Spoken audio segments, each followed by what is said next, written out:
qui doit se situer en dessous de 11,5. Donc on met ça dans la machine à protéines.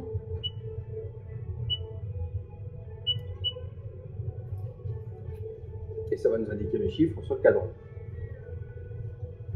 C'est un petit peu long parce qu'il faut que la lampe chauffe. Donc il faut que ça reste en dessous 11,5 parce que plus on monte en protéines dans l'orge et plus ça fait de mousse.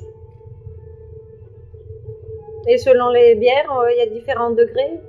Selon les bières blanches ou non, c'est toujours... les bières blanches, c'est fait avec du blé. C'est fait avec du blé? Oui, on fait du malt avec du blé. Okay. Là, c'est pour faire du malt d'orge. D'accord. Et sinon, brune ou ça, c'est la même chose, mais plus ou moins torréfiée? Oui, tout à fait. D'accord. Après, il y a plusieurs types de malt. Il y a des malts aussi pour le whisky, encore autre chose. On peut malter du blé, on peut malter du maïs, on peut malter du riz. On peut faire une bière de maïs? Il y en a aux États-Unis, oui. En Europe, ça se fait quasiment pas, mais principalement aux États-Unis. Par contre, on s'en sert beaucoup pour le whisky, pour le bourbon. Le bourbon américain, il est fait avec 50% de maïs, 10-20% de blé, 10-20% de riz, finalement peu d'orge. Ah oui, d'accord.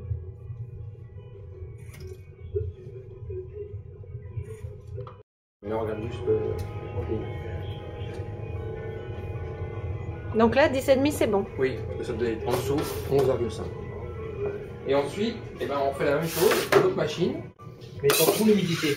Parce que là, ça n'a pas une valeur officielle pour l'humidité. Il faut qu'il soit le plus sec possible? Non, pas forcément. C'est moins de 15. Donc, généralement, c'est vendu 14,5, mais 15% environ.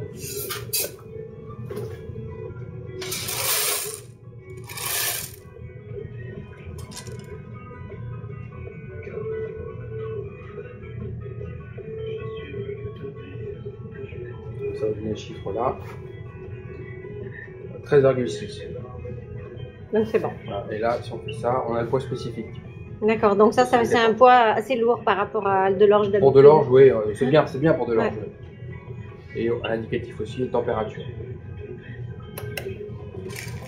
Et le poids spécifique, ça peut donner une... Ça veut dire qu'il est bien dense, c'est une meilleure qualité ou...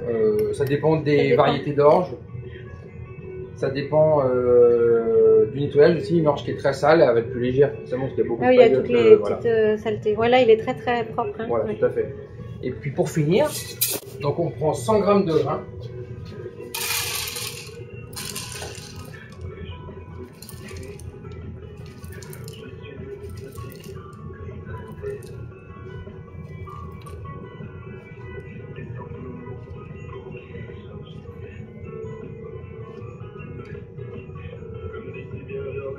Voilà.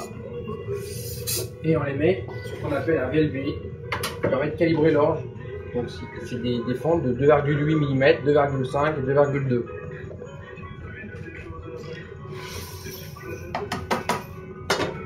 Et est-ce que ça fait... c'est différent, plus ou moins la taille? Ça dépend des variétés. Il y a des variétés qui sont, on va dire, qui calibrent naturellement. Naturellement, il y a des gros grains. Donc l'opérateur en silo n'a pas besoin de la travailler. Il se dit comme il la rentre. Et il y a des orges qui sont très fines, donc il est obligé de les calibrer.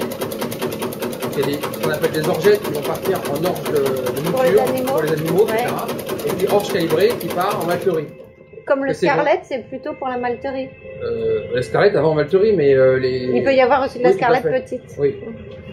Toutes les orges en fait peuvent avoir des orgettes, ça dépend des variétés. Mais elles ont toutes des qualités différentes pour les malteurs. Eux après ils font ce qu'on appelle des maquettes. C'est-à-dire que quand ils font quand ils produisent du malt, ils peuvent prendre 25% de telle variété, 15% d'autres, et puis 50% pour finir. Ah oui, d'accord. Ils assemblent les trois et ils ont un produit homogène comme ils le souhaitent. Ah oui, parce que l'autre jour, on avait chargé en Champagne, ils nous ont dit que les cultures cette année n'étaient pas très bonnes, et du coup, ils avaient de l'orge qui était trop petit et qui partait que pour les animaux. Voilà, les calibrages étaient trop faibles. Ouais. Donc là, on va faire une recherche sur la grille de 2,8, sachant que le 2,8, ce qu'on appelle le refus grille, donc ce qui est dessus, 2,8 plus 2,5 doit faire 90%. D'accord. Donc on doit avoir au moins 90 grammes. Bon, là aujourd'hui on est autour de 94-95. Oui, donc là il est vraiment gros. Aujourd'hui c'est vraiment pas le souci. Voilà. Je vais partir sur le table, c'est pour vous montrer. On prend des coupelles comme ça et puis on sort les grains cassés. Et on doit en avoir un minimum. Un maximum. Un maximum de Ouais, cassés. s'il y a trop de cassés, on peut refuser. Ah oui, oui, c'est ça. Donc la norme, par exemple, en grains cassés comme ça, plus les grains qui sont sur la grille de 2,2, c'est 3% maximum. D'accord. Et s'ils sont cassés, c'est dû à quoi? C'est à la Ça peut être la moisson variété qui casse, ça peut être le paysan qui a mal réglé sa machine. Donc il y a beaucoup de grains cassés. Après, c'est-à-dire qu'il y a une norme, donc la coopérative, elle essaie de s'approcher le plus possible de la norme. Oui. Et puis l'acheteur, lui, son objectif, c'est qu'il s'en éloigne, quoi. Donc c'est pour ça que nous, on est là pour faire respecter cette norme-là. Donc on ressent tous les grains cassés. On peut ressentir des grains avariés qui peuvent être pourris, des grains germés aussi, des grains d'autres céréales, là c'est du blé. Et tout ce qui pourrait être charançon, ça c'est... Les charançons, on le le fait voit avec un tamis à charançon. Ah, vous avez un tamis spécial. Ouais. D'accord. Comme vous le montrez tout à l'heure, on met du grain dedans, on se coud et en dessous on a les paillotes et éventuellement les insectes. Voilà. Donc on fait ça sur les 3 grilles. Voilà. Et on pèse à chaque Et ça c'est vraiment minime. Là aujourd'hui ça représente C'est- 2,2%. D'accord. Voilà. Oui, donc Il c'est y a bien. une norme pour tout et puis il y a une plage où on va appliquer des réfactions, c'est-à-dire que le prix il va être réduit de X% par contrat. Par exemple, si admettons on passe de 2% de cassé à 5, le prix va peut-être être réduit de 3 ou 4%. Ils vont quand même le prendre. Mais avec, voilà. D'accord. Et Mais puis, on peut faire du malt avec du cassé? euh, Parce que du coup, il y a le germe, Bah non, la parce que le moitié, germe, il est que sur un il est côté. que sur un, oui, c'est Tout à ça. fait. Donc on perd la moitié. Exactement. Ah oui. Oui, donc Ça, pour c'est les énorme. animaux, il n'y a pas de souci, mais... Voilà. Mais même pour les animaux, il y a des normes. Hein. Ah oui. Des fois, elles peuvent même être plus strictes que pour les normes alimentaires humaines. Ah oui. Par exemple, quand vous allez en Belgique, Hollande, vous avez Ovocom. Et Ovocom, c'est que pour les animaux. Oui, c'est vrai. Voilà comment ça fonctionne. Et on a le tamis à charançon. Ça nous permet en fait de voir tout de suite les insectes. Vous avez que les circuits et les insectes.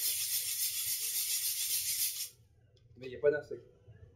Ah oui, là, c'est vraiment parfait. Là, quand vous avez les insectes qui remontent tout de suite. Ça arrive régulièrement ou c'est parce qu'il faut... Cette année en plus, oui. Oui. Ouais, Ça dépend du climat, quand c'est humide. Non, c'est pas que c'est humide, ça dépend comment c'est rentré, dans quelles conditions la moisson a pu se faire. Après, ça dépend de l'hiver. Si on a un hiver très froid, ils ont pu ventiler, descendre le grain à. Ah oui, donc à les 4-5 animaux degrés. meurent. C'est pas qu'ils meurent, c'est qu'ils ne peuvent plus s'en produire. Donc la Ah population oui, stagne. d'accord. Cet hiver, elles n'ont pas pu le faire, il n'y a pas eu de froid, donc les populations ont continué à Mm. exploser. Hein. C'est un cycle de leur production tous les 28 jours quand même.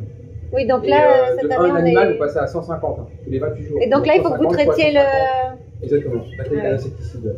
Voilà ce que je peux vous dire. Ben, merci beaucoup. Hein. Pas de rien.